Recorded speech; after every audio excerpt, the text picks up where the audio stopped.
दोस्तों, अनूप चंद्र और अरुण गोयल के बाद चुनाव आयुक्त की 2 रिक्त स्थानें भर दी गई हैं। आज प्रधानमंत्री नरेंद्र मोदी और कानून मंत्री अर्जुन मेघवाल के साथ कांग्रेस नेता अधीर रंजन चौधरी की मीटिंग हुई।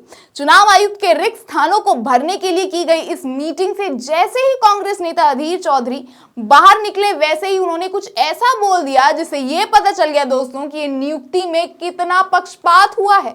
जी दोस्तों, अधीर चौधरी ने इस मीटिंग के बाद एक बड़ा खुलासा किया है।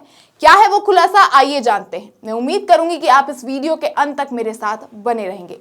नमस्कार, आप देख रहे हैं देश नीति, मैं आपके साथ गेटी भाव्या।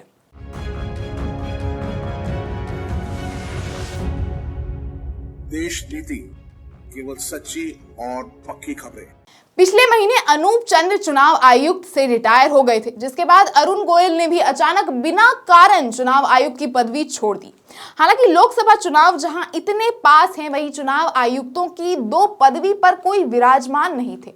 लेकिन अब खाली पदों पर पूर्व आईएएस ज्ञानेश कुमार और सुखबीर सिंह को चुनाव आयुक्त बनाया गया है। हालांकि चुनाव आयुक्त की नियुक्ति के नियम जब से बदले थे, ये तो अनुमानित ही था कि 2:1 के रेशियो से जो मोदी सरकार ने नियुक्ति के नए नियम बनाए थे, यानी एक प्रधानमंत्री और एक पक्ष और विपक्ष के नेता मिलकर ये चयन करेंगे कि कौन चुनाव आयुक्त बनेगा।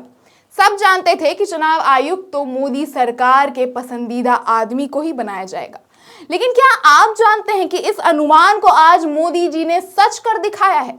चयन समिति में विपक्ष के एकमात्र सदस्य कांग्रेस नेता अधीर रंजन चौधरी ने नियुक्तियों पर अपनी असहमति व्यक्त करते हुए कहा कि शॉर्टलिस्ट किए गए उम्मीदवारों के नाम उन्हें पहले से उपलब्ध नहीं कराए गए थे। उन्होंने पालन की गई प्रक्रिया पर भी सवाल उठाया है। उन्होंने कहा है कि शॉर्टलिस्ट किए गए उम्मीदवारों के नाम उन्हें पहले से उपलब्ध नहीं कराए गए थे और उन्हें बुधवार को केवल 212 अधिकारियों की सूची दी गई थी। अधीर रंजन का दावा है कि ज्ञानेश कुमार केरल से हैं, जबकि दूसरे सुखबीर संधू का ताल्लुक पंजाब से है। उन्होंने आगे कहा कि इस चयन प्रक्रिया का समर्थन वो नहीं करते हैं। वैसे भी समिति में सरकार के पास बहुमत है।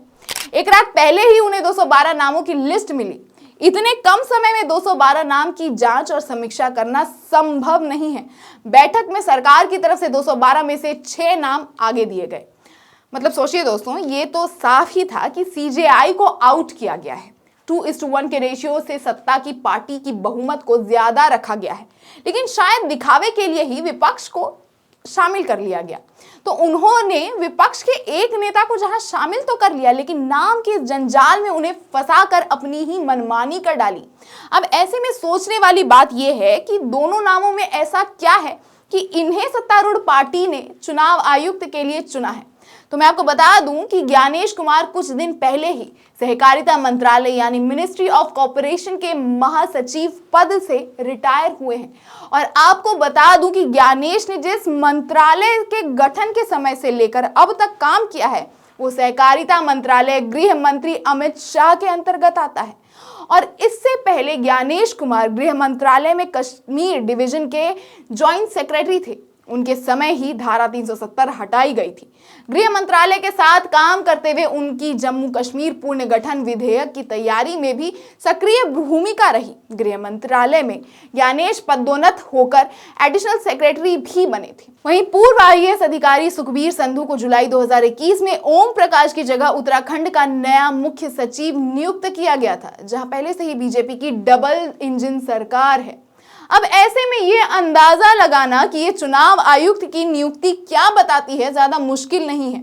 और कांग्रेस नेता अधीर रंजन का ऐसा बयान आना और भी काफी कुछ साफ कर देता है। वही मैं आपको बता दूं कि चुनाव आयुक्तों की नियुक्ति मामले में एडीआर ने याचिका दाखिल कर दी है।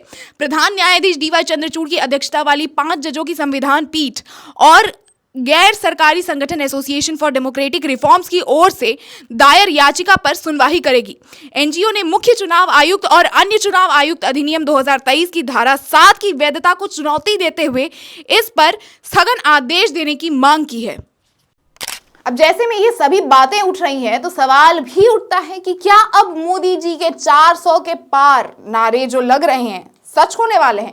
क्या जिस तरह से चुनावी प्रक्रिया के उल्लंघन का आरोप मोदी जी और अमित शाह पर लगा था, वो ज्ञानेश कुमार और सुखबीर सिंह उसके ऊपर पर्दा डालेंगे? क्या अब लोकतंत्र को खत्म करने का ये नियुक्तिकरण पहला कदम है? दोस्तों, आपके भी मन में कई सवाल उठेंगे, तो हमें कमेंट बॉक्स में उसे जरूर बताएं और देखते रहें देश नीति।